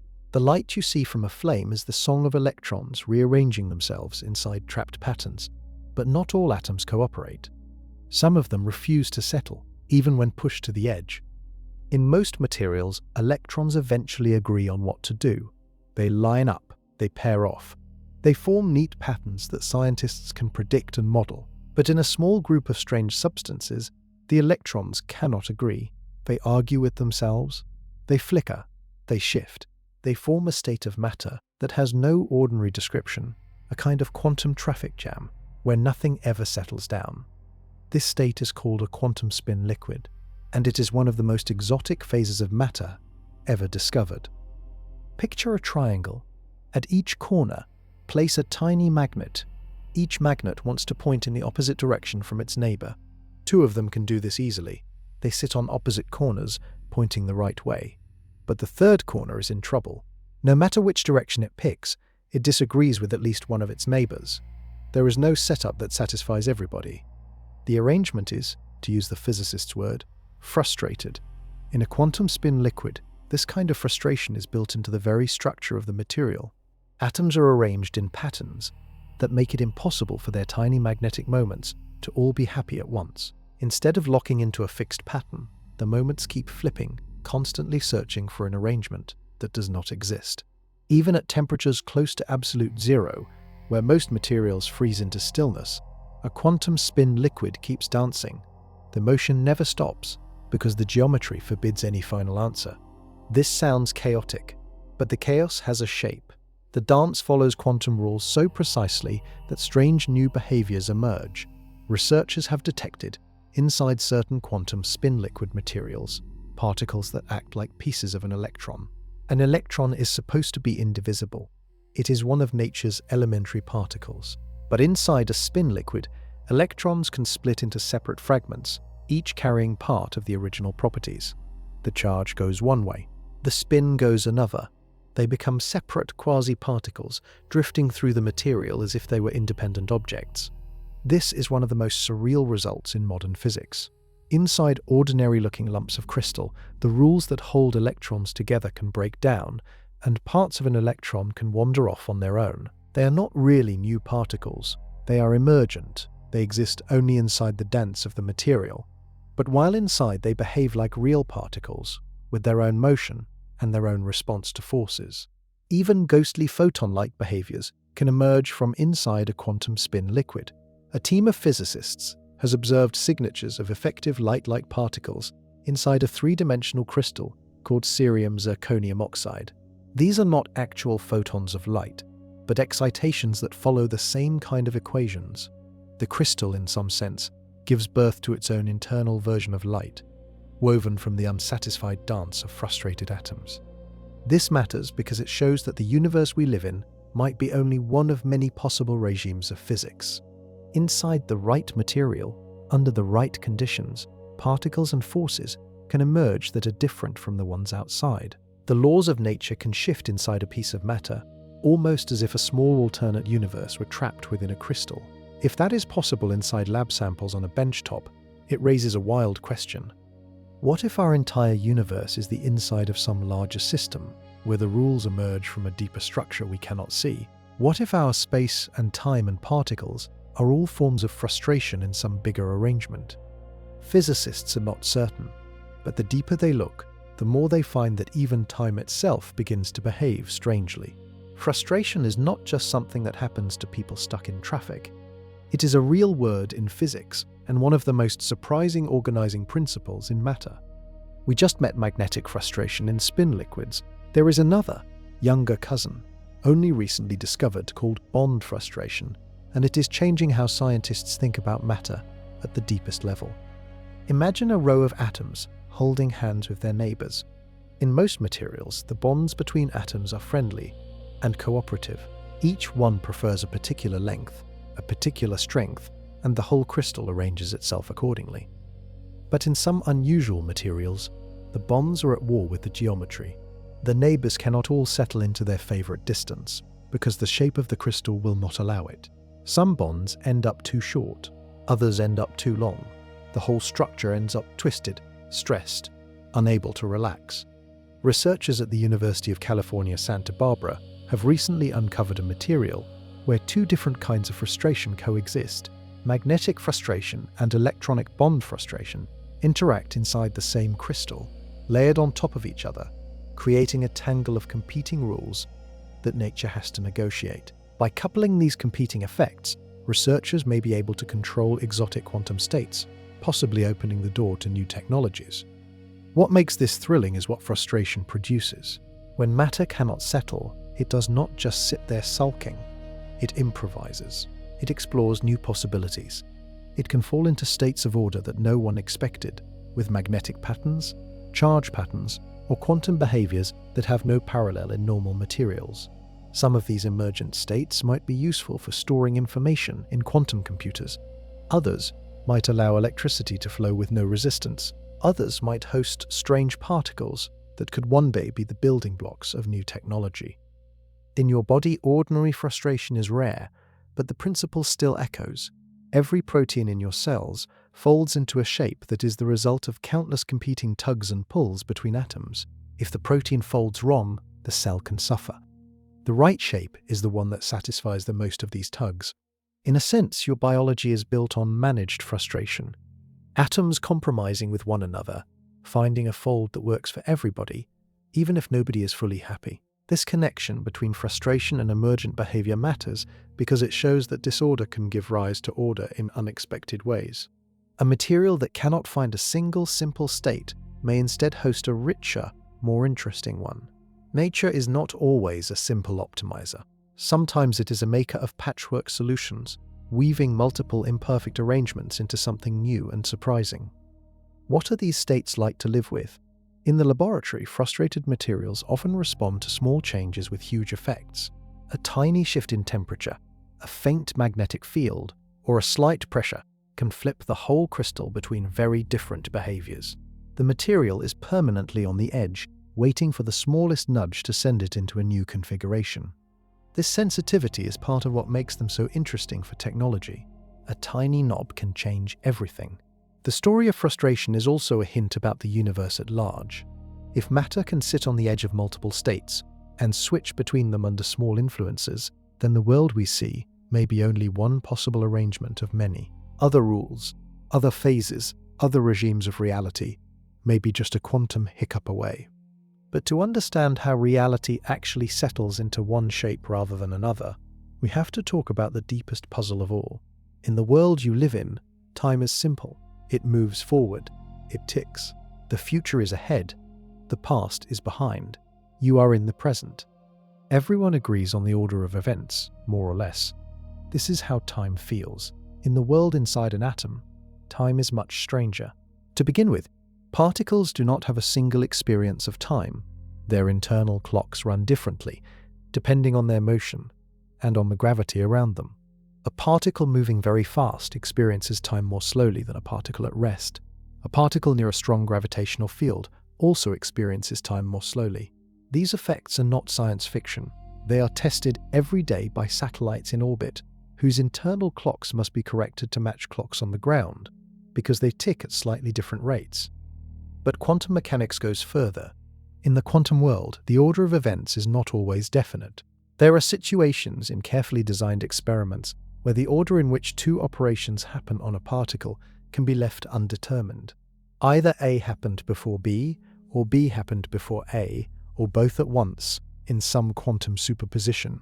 The particle behaves as if both orderings contributed to the final result. This is called causal indefiniteness, and it has been measured in laboratory setups using photons. It gets even stranger. Some quantum effects seem to act backward in time in a sense. In a famous version of the double-slit experiment, called the delayed choice experiment. A decision made after the particle has passed through the slits seems to determine whether it behaved as a particle or a wave on the way through. The choice in the present appears to influence the behavior in the past. Most physicists agree this is not really a violation of cause and effect, but a sign that the simple story of past and present needs to be rewritten at the quantum scale. Inside an atom, time is less of a clean line and more of a haze. The transitions between states can be instantaneous as far as anyone can tell. The lifetime of an unstable nucleus is fundamentally probabilistic. There is no reason it decays at the precise moment it does. There is only a chance per unit of time. Two identical nuclei, prepared in identical ways, can decay at very different moments, separated by seconds or millennia, with no underlying difference between them. The clock of each one is independent and unguessable. Some physicists have proposed that time itself may not be a fundamental feature of nature. Instead, it might emerge from the way quantum systems become entangled with one another. In this view, time is a kind of tally, a record of correlations between particles, growing as they interact. Without those interactions, time would have no meaning. The clock runs only because the universe keeps connecting itself.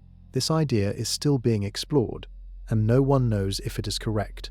But the very fact that physicists take it seriously says something about how strange the inside of the atom really is. Time, that most basic and obvious feature of life, may be a construction, a side effect, a pattern in the connections between things rather than a backdrop against which things happen. You sense time as a steady current.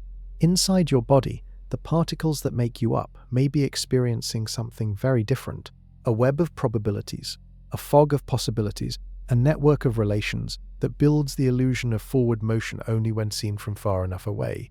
But the strangest thing is what happens when something dares to look. We touched on this already. When you measure a quantum particle, it changes.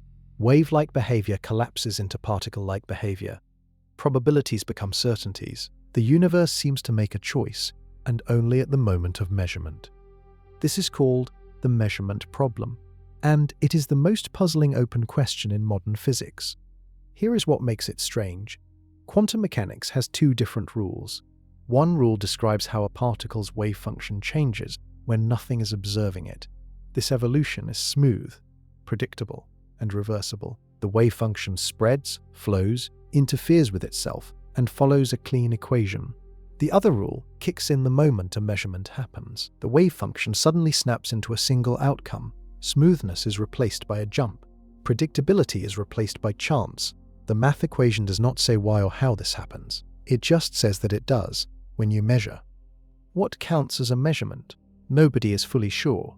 A camera? A detector? A human eye? A conscious mind? Different physicists have answered differently for almost a century. Some say any interaction with a large enough system counts. Others say the line is fuzzy, and the universe never really collapses, only branches into different possibilities, with each branch hosting one outcome.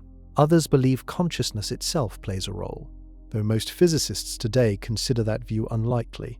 Whichever answer turns out to be right, the underlying weirdness is real. Inside the atoms in your body, electrons exist in fuzzy clouds of possibility until something interacts with them. Then they snap into definite states, until they spread out again the moment they are left alone. The world you see is the world after countless measurements. The world before measurement is something deeply different, and we do not have a clear picture of it. One of the most popular modern interpretations is called the many worlds idea. It says that the wave function never really collapses. Instead, every possible outcome of every quantum event actually happens in its own version of the universe. When a particle has a 50-50 chance of going left or right, both outcomes occur in branches of reality that split off from each other and never meet again. According to this view, the entire universe is a tree of branching possibilities, and you are only ever aware of one branch at a time. Other versions of you exist where every other outcome unfolded. Most physicists do not think we will ever be able to test the many worlds idea directly, but the math behind it works smoothly with the equations of quantum mechanics without needing any mysterious collapse. That elegance is part of why it remains popular among researchers, even as it sounds like science fiction. What this means in your daily life is that the act of looking might be a far stranger thing than you thought. Every time you measure a quantum system, You are participating in something the universe has been doing constantly since the beginning of time, letting a single outcome become real, while quietly leaving open the question of where the others went. Some thinkers have asked whether observation changes only quantum particles, or whether it changes the world more broadly, whether a tree falling in an unobserved forest is in some kind of half-fallen state until someone sees the result. Most physicists would say no, that the line between quantum and classical is blurred but real, and that everyday objects are too large and too entangled with their environment to ever be in such a state.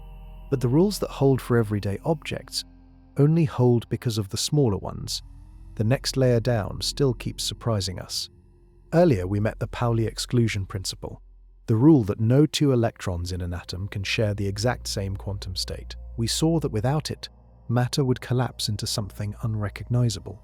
Now let us look more carefully at what that refusal actually builds. The periodic table of the elements is one of the most familiar charts in science. Hydrogen, helium, lithium, all the way through gold, mercury, uranium, and beyond. Each element has its own properties. Each one combines with other elements in characteristic ways. Each has its own color in flame, its own pattern in starlight, its own reactions in chemistry. The whole rich variety of matter is captured in this single sweeping pattern. That pattern is built almost entirely by the exclusion principle. Here is how it works. Around every nucleus, electrons fill up shells. The first shell can hold 2 electrons, the next can hold 8, the next can hold 18, and so on. These numbers come straight from the geometry of allowed electron states, combined with the rule that no 2 electrons can occupy the same one. As you add more electrons to an atom, they have to take new states with different properties. They settle into the available patterns, one at a time, like seats filling up in a theatre. When a shell is full, the atom is generally stable. Helium, with 2 electrons in its only shell, is famously unreactive. Neon and argon, with their outer shells full, also resist combining. They are the noble gases, the loners of the table. Atoms with nearly full shells are eager to grab one more electron from somewhere.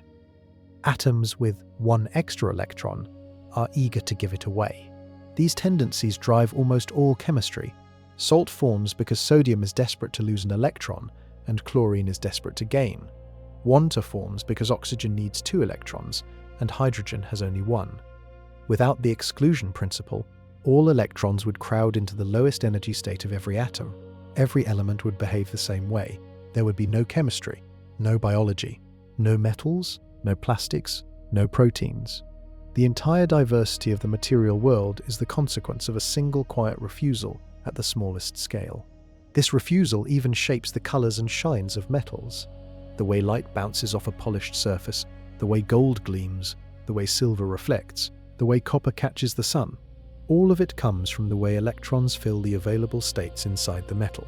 Different metals have different patterns of electron occupation, and those patterns dictate which colors of light they absorb and which they release. The reason gold looks gold rather than silver is partly a story of relativity at the atomic scale, but it begins with the exclusion principle. Inside your own body, the exclusion principle keeps every cell in shape, every protein, every enzyme, every strand of DNA. Each one of these structures is held together by chemistry that is, in turn, held together by the way electrons fill atomic states. Touch your face, the softness of your skin, the firmness beneath. All of it is the result of trillions of electrons obeying a single sentence of math. No 2 of you in the same place. No 2 of you in the same state. This humble rule scales all the way up to the deaths of stars. White dwarfs and neutron stars are held up against gravity by the exclusion pressure of electrons and neutrons that simply cannot share. The same physics that gives your skin its shape also keeps dead suns from collapsing into black holes for a while. Quiet rules, working on every scale. But the strangest scale is one we have not really visited yet. The state in which a particle is in 2 places at once. Forget normal logic for a moment. In the quantum world, a single particle does not have to choose between 2 options. It can take both. It can be in 2 states at the same time in some sense, until the universe forces it to pick one. This is called superposition, and it is the engine that drives everything weird about the inside of an atom. A famous thought experiment, often told in cartoonish form, involves a cat. The cat is sealed in a box with a quantum-controlled vial of poison. If a single radioactive atom decays, the vial breaks and the cat dies. If the atom does not decay, the cat lives.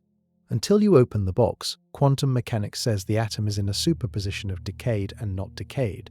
By extension, the cat is in a superposition of alive and dead. Only when you open the box does reality pick one.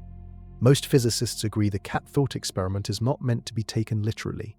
Cats are large, complicated, and constantly entangled with their environment. They never really exist in such a clean superposition. But for individual particles, like an electron, superposition is real. It has been demonstrated countless times. A single electron can be made to exist in two different paths through an apparatus simultaneously, and the recombination of those paths produces interference patterns that prove both options were taken. Inside the atoms in your body, electrons are doing this constantly. They are not in one place orbiting in a clear path. They are in superpositions of many positions, many energies, many configurations, blended together by quantum rules. The structure of an atom is, in a sense, the structure of these superpositions held in stable shapes by the rules of quantum mechanics. Superposition is the key to quantum computing. In an ordinary computer, a single bit can hold either 0 or 1. In a quantum computer, a single quantum bit or qubit can hold a superposition of 0 and 1. 2 qubits can hold a superposition of 4 states at once. 10 qubits can hold a superposition of more than 1,000 states. A few hundred qubits can in principle hold a superposition of more states than there are atoms in the visible universe. This is what gives quantum computers their potential power. They explore possibilities not one at a time, but in vast superpositions, then collapse to useful answers at the end. Building such machines is brutally hard. Superpositions are fragile. Any tiny disturbance from the outside world, a stray photon, a vibration, a temperature fluctuation, can knock the superposition into one definite state, ruining the computation. The science of building quantum computers is largely the science of protecting fragile superpositions long enough to use them. Inside an atom, however, certain superpositions are remarkably stable. The shape of an electron's orbital is itself a kind of superposition that does not collapse easily, because nothing measures the electron's exact position constantly. The atom keeps its shape because it is being left alone in the right way, a delicate balance between the world inside and the world outside. What this means is that the matter you are made of is not in one definite state. It is a vast network of superpositions, held together by quantum rules, mostly invisible to your senses. The sharp shapes you see in mirrors and photographs are summaries. They are averages. They are the way reality looks after countless tiny collapses smear together into something stable enough to call you. Yet not every prediction quantum theory makes turns out to be right. One of them is so spectacularly wrong, it has become a legend. Theoretical physics has produced some of the most accurate predictions in human history. The strength of certain magnetic effects on electrons can be calculated to more than 10 decimal places, and measurements match the math out to that level. The motion of light in gravitational fields predicted by general relativity has been confirmed in countless experiments. By many measures, modern physics is the most precise enterprise humanity has ever attempted. But there is one prediction so wildly off that physicists have nicknamed it the vacuum catastrophe. It comes from quantum field theory, applied to the empty vacuum. We met the boil of virtual particles and the residual zero-point energy in earlier chapters. Now, if you take the math and try to add up the total energy of all those fluctuations across all wavelengths, in any given chunk of space, you get a colossal number. So colossal that if it were really present, the gravitational pull of the energy would have curled space into a tiny ball long ago, or expanded the universe into nothingness almost instantly. Astronomers, however, can measure how much of this kind of vacuum energy actually exists in our universe. They do this by watching how the expansion of the cosmos accelerates over billions of years. The number they get is real. It is small. It is not zero, but it is also not the monstrous theoretical value. The mismatch between the prediction and the observation is staggering. Some calculations put the gap at around 1 followed by 120 zeros. The wrongness is not a small percentage. It is an entire ocean of orders of magnitude. This is the worst prediction in science, the largest gap in raw numerical terms between theory and experiment ever recorded. It is so large that it almost seems like a joke, and yet the rest of the theory works beautifully. The same math that makes this terrible prediction also explains the precise behaviors of particles inside atoms, the fine details of how light interacts with matter, the strange flickering of virtual pairs in tightly controlled experiments. It cannot simply be wrong. Something about how we add up the contributions must be missing. Physicists have proposed many ways to fix the problem. Some suggest that there are unknown contributions that nearly cancel out the predicted energy, leaving only a tiny remnant. Others suggest that the rules of quantum mechanics break down at certain scales, and the math we use is only an approximation. Some bring in the idea of multiple universes, each with different vacuum energies, and argue that we live in one of the rare ones where the energy happens to be small enough to allow life. Others believe a deeper theory of gravity, perhaps a fully working theory of quantum gravity, will sort it out. For now, the gap remains. Inside every atom in your body, the boil of the vacuum hums at a level that, by our best theory, should be enormous. Yet by everything we observe, it is whisper quiet. Some giant cancellation, some hidden balance, has carved away nearly all of the energy without quite reducing it to zero. We do not know who or what is doing the carving. This is humbling.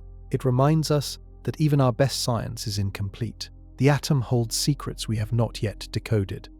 The universe is hiding something fundamental, and the gap appears in the very emptiness inside ordinary matter. But quantum strangeness is not only a fact of fundamental physics, it might also be running quietly inside you, in the cells of your body, every single day. For most of the 20th century, biologists were content to treat the cell as a chemical factory. Reactions, enzymes, gradients, signals. Useful but warm and wet and noisy, far from the cold, delicate world of quantum laboratories. Quantum effects, most assumed, would be drowned out by the constant jostle of warm molecules. Life, they thought, was classical. The deeper layers were simply the playground of physicists. That assumption turned out to be only partly true.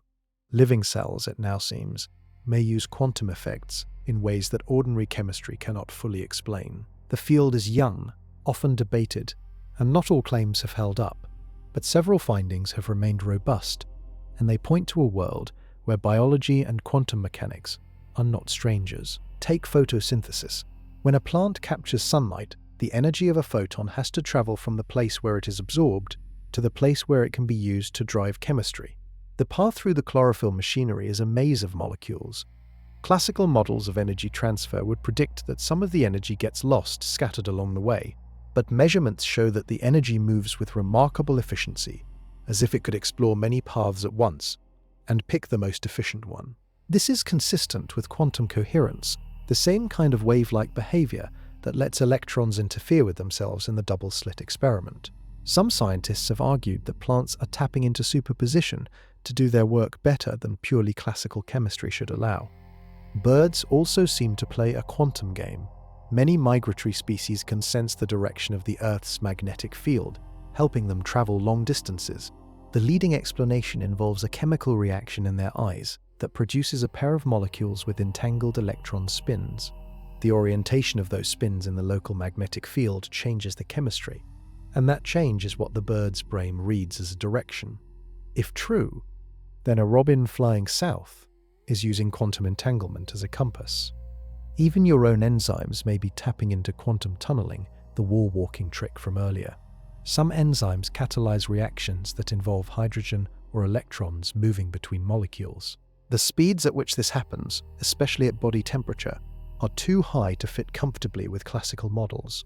Quantum tunneling, where particles slip through energy barriers rather than over them, can explain the observed rates more naturally. Many of the chemical reactions that keep your cells alive may rely on the wall-walking we already met.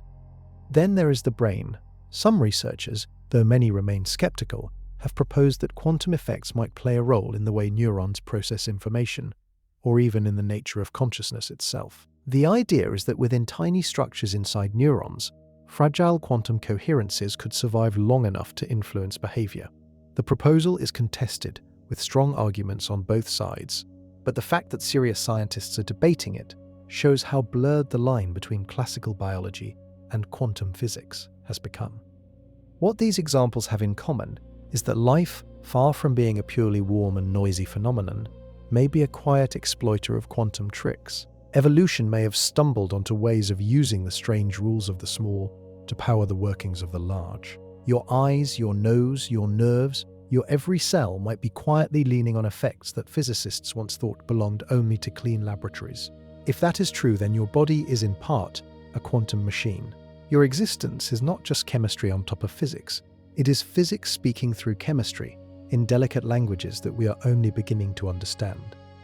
But quantum mechanics is not the whole story of strangeness. Larger questions remain, including the question of why time only ever moves one way. Here is a strange asymmetry. The laws of physics, almost all of them, work the same way forward and backward in time. If you film a single electron bouncing off a magnetic field and then play the film in reverse, you cannot tell which version is forward and which is backward. The math allows both. The same is true for almost every fundamental interaction we have ever measured. Run them backward, and they still obey all the rules. Yet the world you live in is brutally asymmetric in time. Eggs break and never reassemble. Buildings crumble, hot coffee cools. Memories form, but only of the past. You can remember last summer, but you cannot remember next summer. The arrow of time points relentlessly forward. How can a universe of time-symmetric laws produce a world of time asymmetric experience? The answer, as far as physicists can tell, lies in entropy. Entropy is a measure of how spread out energy and matter are in a system. A neat row of books on a shelf has low entropy. The same books scattered across the floor have higher entropy. In any closed system, entropy tends to increase over time because there are far more disordered ways to arrange things than orderly ways. Statistically, things spread out. The arrow of time is the arrow of growing disorder. But at the level of a single atom, the arrow is not so obvious. A few electrons bouncing around in an atom are not really getting more disordered or less. They are simply oscillating, exchanging photons, settling and unsettling. The arrow of time emerges only when you look at very large numbers of particles together. Statistics builds direction. Many small symmetric processes taken in bulk produce a one-way street. This is one reason the inside of an atom feels so strange. Time at that scale is much closer to symmetric. Many processes are reversible in the deepest sense. Particles can swap, jump, recombine. The forward and backward versions are hard to distinguish at the smallest scales. At a larger scale, however, time leaves marks. Stars age, galaxies cluster, black holes swallow. Living things grow and decay. The slow growth of cosmic disorder gives every observer a clear sense of direction. Without it, there would be no clocks, no aging, no memory, no story. The universe would not feel like a place where things happen one after another. It would feel like a frozen pattern. There is something fragile about the arrow of time. It depends on the universe having started in a state of unusually low entropy, way back near the Big Bang. If the early universe had been already in a high entropy state, there would be no room left for entropy to increase, and no clear arrow at all. The fact that we live in a universe where time has a direction is, in part, a gift from the very beginning of cosmic history. Whatever set the universe up to start in such an orderly state is one of the biggest open questions in science. Inside your body, the arrow of time is built from countless atomic processes that at their own level are nearly time-blind. Your aging, your memories, your story are emergent effects of statistics. They are real, but they are layered over a quantum world where the future and the past are not so cleanly separated. This thought is unsettling and freeing at once. The march of time is real to you, but beneath your skin, the particles that build you are dancing in a kind of timeless rhythm, where forward and backward are not always distinct. Your life is the visible part of that hidden dance. That dance might be hiding even bigger secrets. Some thinkers wonder whether atoms might be tiny universes themselves. Look at the universe at the largest scale. Galaxies cluster into vast structures with huge voids between them. The matter is mostly empty, with rare, dense knots scattered through enormous distances. Now look inside a single atom. a tiny dense core surrounded by huge empty regions. The same general pattern, at scales separated by an unimaginable factor. Could it be more than coincidence? Some thinkers, both serious physicists and curious amateurs, have wondered whether each atom might in some sense be its own miniature cosmos, whether the empty space inside one might host its own structures, its own creatures, its own physicists, looking up at their nucleus and asking the same questions we ask. The idea is wild, and most physicists treat it as a fun fantasy rather than a serious theory, but it captures something real about the way patterns repeat across vast scales. In modern physics, the universe is not an atom. The space inside an atom does not literally contain galaxies. The forces and rules are different at different scales. Atoms are well described by quantum mechanics. The cosmos at large is well described by general relativity. The two theories do not yet fit cleanly together, so the layering of universes is not literally true in the standard picture. But certain ideas in modern theoretical physics flirt with similar themes. The multiverse, in some versions, suggests that what we call our universe is one of countless others, perhaps separated by vast distances or hidden in extra dimensions. Some inflationary cosmology suggests that new universes might bud off from existing ones, like soap bubbles forming new bubbles. In some speculative models, the inside of a black hole could contain a kind of new universe, a self-contained space-time sealed off from the rest. None of these are confirmed, but each shows that the boundaries of what we call a universe may not be as rigid as everyday intuition suggests. There is also the holographic principle, an idea we will discuss soon, which suggests that the information needed to describe a region of space might be encoded on a surface around it. If true, then the very distinction between contents and container is blurred at the deepest level. What if the empty space inside the atom, the trembling vacuum, the foaming sea of fluctuations, is doing something far more elaborate than we suspect? What if the rules we observe at our scale are emergent properties of activity at a scale even smaller than the proton, the quark, perhaps even smaller than any particle yet imagined? Physicists have proposed that space and time might be made of even tinier units, sometimes called pixels of reality, with each pixel itself a complicated thing. You do not need to take any of this literally to feel its pull. The pattern repeats. The vast and the small look similar in their architecture, mostly empty, with rare dense knots suspended in fields, ruled by patterns of probability. From the largest cluster of galaxies to the smallest atom, the design has a family resemblance. What you can take from this is a sense of scale. You stand somewhere in the middle, between unimaginable smallness and unimaginable largeness. The atoms in your fingertip and the galaxies in your night sky may not literally mirror each other, but they share a deeper aesthetic, a skeleton of lonely density inside vast and lively emptiness, a fragility woven into a stubborn beauty.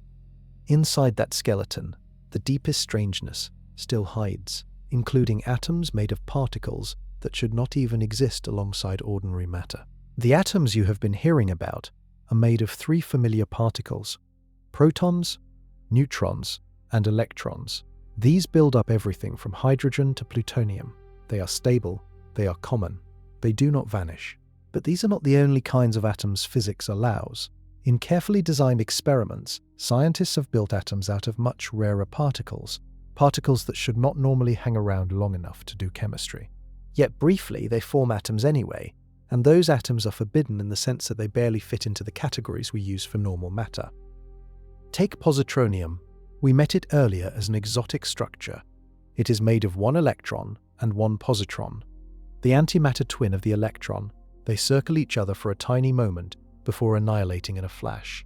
While they last, they form a kind of mini-atom with no nucleus in the usual sense. The positron acts as the heavy partner, even though it has the same mass as the electron, and the two dance around their shared center until the inevitable end. Researchers have finally captured wave-like interference in positronium, demonstrating that this fragile atom, made entirely of matter and antimatter, follows the same quantum rules as ordinary atoms. The result strengthens the weird reality of quantum mechanics. There are stranger atoms still, muonic atoms, where one of the electrons in an ordinary atom is replaced by a much heavier cousin called a muon. The muon is 200 times heavier than the electron, so it sits much closer to the nucleus, in a tighter orbital. The atom shrinks dramatically. Muonic atoms have been used to probe the size and shape of nuclei with extreme precision. Some measurements with muonic hydrogen have even revealed possible discrepancies in our understanding of the proton size, leading to ongoing debate among physicists. There are also exotic atoms made with kaons and hyperons, particles that contain so-called strange quarks. Strong interaction data from level shifts, widths and yields in strange atoms of certain particles have been studied across the periodic table, helping researchers probe how the strong force behaves inside dense nuclear matter. These exotic atoms exist for only fractions of a second, but they provide rare glimpses into states of matter that may also exist inside neutron stars, deep beneath the visible surface. Even stranger possibilities exist on paper: atoms made entirely of quarks of unusual flavors, atoms with negatively charged nuclei surrounded by positively charged shells, in mirror to ordinary matter, atoms with extra dimensions of structure that have not yet been observed. Most of these remain theoretical, but the very fact that the rules allow them tells us something deep. The atom is not a single fixed object, it is a family of possibilities, with our ordinary atoms occupying only one quiet corner. If the universe ever cools to the right temperature in just the right region, some of these exotic atoms could form naturally. In the heart of a neutron star, with conditions far stranger than anything on Earth, exotic combinations may already exist. Briefly, in densities we cannot match in any laboratory. Strange quarks, hyperons, and kaons may be common ingredients there, building forms of matter that have no name. Inside your body, every atom is built from the most stable particles available. There is a reason for this. The unstable particles all decayed away long ago, leaving only the survivors. You are made of the leftover champions of an early demolition derby that wiped out most of the contestants. The forbidden atoms still flicker into being in particle accelerators and collisions in the upper atmosphere, but they cannot stay. Their lifetimes are too short to build things. The atoms that did stay built you, and the deepest strangeness about how they hold information may be the largest hint of all. Imagine that everything you know, every memory, every cell, every particle in every atom in your body, is somehow already written on a flat surface, far away. The depth, the volume, the three-dimensional richness of your existence might in some sense be a kind of projection. The real action might be happening on a thin film at the edge of your world. This is one of the most provocative ideas in modern physics. It is called the holographic principle. It started with black holes. Physicists noticed something strange about how much information can fit inside a region of space. Naively, you might guess that the amount scales with the volume of the region. A bigger box, more stuff inside. But careful work, especially involving black holes, suggested that the maximum information actually scales with the surface area of the boundary, not the interior, the size of the wrapping, not the size of the contents. As if a box could only hold as many secrets as could be written on its outer skin. This sounds like a quirk, but pushed to its conclusions, it suggests that the three-dimensional world we live in could be a kind of high-resolution image of information stored on a more fundamental, lower-dimensional structure. The depth we perceive might be encoded somewhere flatter. The exact details of what this means for physics are still being worked out, but the principle has held up across many tests in theoretical physics, especially in certain deep mathematical models of quantum gravity. One of the most striking applications of these ideas involves a kind of dictionary between two very different physics theories. On one side, a theory of gravity in a curved space.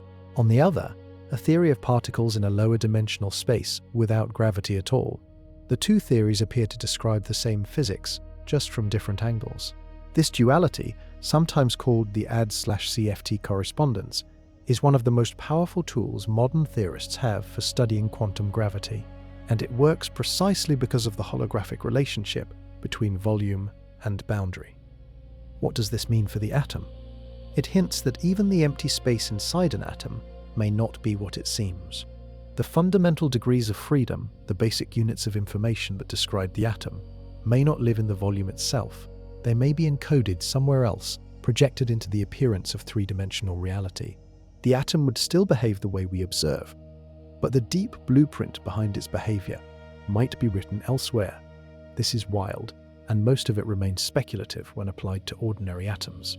But the underlying principle that boundaries carry more information than we expected has been tested enough times in theoretical physics that it cannot be dismissed as a fluke. Something deep is going on, and we have only seen its outer shape. If the holographic principle is even partly right, then your sense of being a solid, three-dimensional creature is, in a profound sense, an interpretation of patterns that may live on lower dimensional surfaces. Your skin, your bones, your atoms, your particles might all be expressions of information that exists in a form so different from your daily experience that you would not recognize it. The deepest part of this idea is also the strangest. It hints that space itself, the very canvas on which everything is painted, might be a derived thing, not fundamental, not basic, but emergent from something more abstract, more pattern-like, more numerical. If true, then the empty space inside the atom is not really empty, not really space, not really a thing at all. It is the way information arranges itself when we look at it from inside. Which leads finally to the stranger thought of all. That emptiness might be the most important part. We started this journey with a simple question. If atoms are mostly empty space, why does anything feel solid? Across 33 chapters, you have walked through stadiums where the nucleus is a grain of rice, through clouds where electrons are smears of probability, through fields that hold up matter against gravity, refusals that build the periodic table, ghosts that pass through your body, and surfaces that may hold the blueprint of the world. In every chapter, the answer was the same. The empty part is not empty. It is the most active, the most interesting, the most secret part of the atom. The space between particles is a sea of fields, fluctuations, virtual particles, tugs of force, ripples of probability, threads of entanglement, and possibly even the encoded shadows of higher truths. Nothing is the busiest place in nature. You are made of this nothing. More than 99% of your volume is what we used to call vacuum. Yet that vacuum is not silent. It hums with the residual energy of creation. It crackles with virtual particles that flicker into being and out. It carries the field that gives you weight. It shudders with the constant motion that prevents your electrons from falling into your nuclei. It absorbs and emits photons that let your eyes see the world. Strip away the so-called nothing, and you would not have a body. You would not have a hand. You would not have a thought. The lesson of the atom is that the empty parts of life may be the most important. The pause between heartbeats, the space between words, the breath in the middle of a sentence, the gap between two people in which longing or affection can move. These are not absences. They are mediums. They carry information, energy, possibility, and meaning. Take them away, and the rest collapses. Modern physics keeps confirming this in stranger and stranger ways. Empty space stretches. It pulls. It pushes. It carries dark matter and dark energy. It hums with zero-point vibrations. It hosts entanglement threads that may be the very fabric of geometry. The vacuum is not what is left when everything else is gone. It is what holds everything else up. For thousands of years, philosophers and mystics have hinted at something similar, that there is a deep importance to emptiness, that what we call nothing is often the source of what we call everything. Modern physics, working from a very different angle, has arrived at versions of the same insight. The atom, the most basic unit of matter, is a riddle of mostly absence. Yet from that absence emerges every solid thing you have ever known. Right now, in the tip of your finger, all of it is happening. Quarks dancing inside protons, electrons shimmering in clouds, virtual particles popping in and out of being, ghosts of antimatter forming and dying, neutrinos passing through, untouched. The Higgs field tugging on your weight, the strong force welding your nuclei, the exclusion principle holding up your shape, the vacuum humming beneath everything. You are not a separate thing watching the universe. You are a small region of it that has folded inward enough to wonder about itself. A loose knot of particles, suspended in fields, riding on the surface of a planet, embedded in a galaxy, swimming in deep space, held together by laws you did not write, sustained by emptiness you cannot see. The next time you press your hand against something, remember what is really happening. Trillions of clouds of probability pushing against trillions of others, forces refusing to overlap, fields trembling with hidden energy, ghosts streaming through, time blurring at the edges, all of it conspiring to give you for one quiet moment the gift of touch. The strange thing hiding inside every atom you touch is not just one thing, it is the universe hiding in plain sight in everything you have ever called solid.